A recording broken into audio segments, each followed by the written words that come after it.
So this happened last month during a pretty high-profile infrastructure migration at $big Fintech company, the one that handles payments for half the neobanks you use.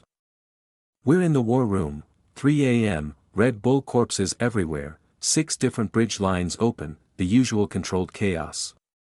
The project is massive, moving core ledger settlement from on-prem mainframe of Theseus to a shiny new distributed system we spent 18 months hardening. Enter Gary. Gary is head of operational excellence for one of the legacy business units that got dragged into this decade kicking and screaming. He's mid-50s, loud polo shirt, always carries a clicker even though nobody uses slide decks in the war room anymore. Gary's entire personality is, I've been here 27 years so I know how things really work. Around 3:40 a.m. we hit the first real problem. One of the downstream reconciliation batches is erroring because the new system is returning ISO 20022 pane.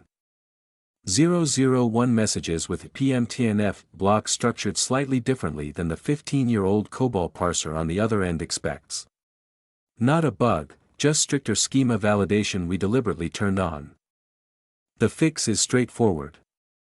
Flip one config flag on the legacy parser side, strict mode equals false for this migration window. Run a targeted backfill for the 18K affected payments. Re-enable strict mode next weekend after everyone's caught up.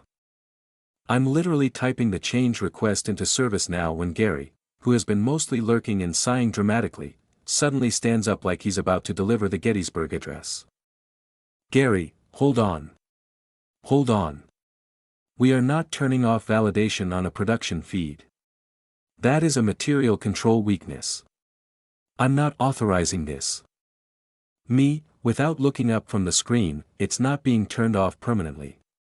It's a 6-day waiver with compensating controls. Already approved by audit last month, ticket hashtag AUD 47219. Gary, I don't care what some auditor signed. You're introducing risk. I've seen this movie before, someone flips a switch, forgets to flip it back, next thing we know we're reconciling millions by hand on Christmas Eve. Several people exchange glances. The SRE lead on the bridge quietly mutes himself so he can laugh without being heard. Me, Gary, the waiver is already live. Change Advisory Board voted 7-1 in favor. The one no vote was, actually you. On Teams. Last Tuesday. Gary, getting redder, doesn't matter. Right now, in this room, I'm telling you, you do not have the authority to make this call. This stops here until we get proper sign-off from someone who actually understands operational risk. At this point the room is dead quiet except for the gentle whir of laptop fans.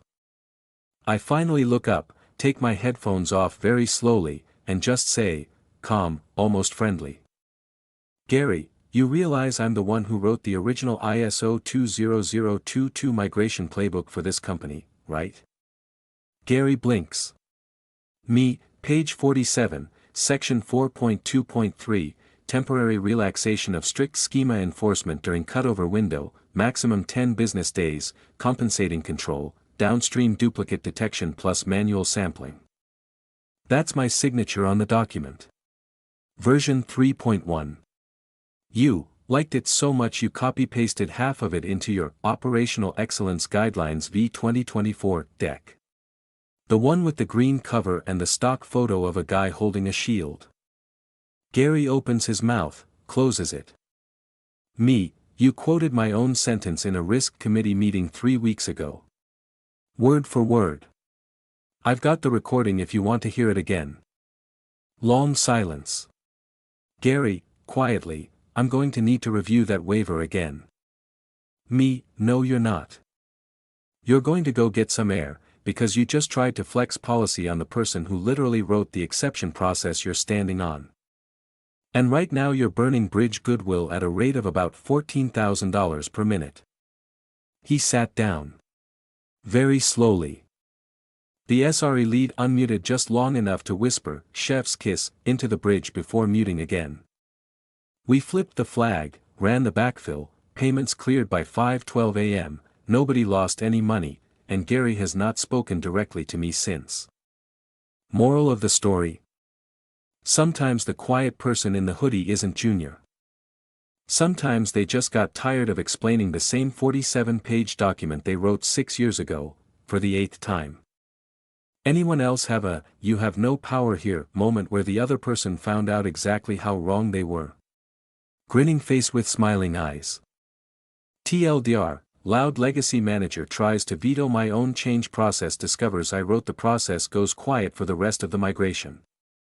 Word count is almost equal to 840 to 860 should clock 5:40, 6:20 when narrated naturally with small pauses for dramatic effect. Feel free to tweak any details if you want to record it.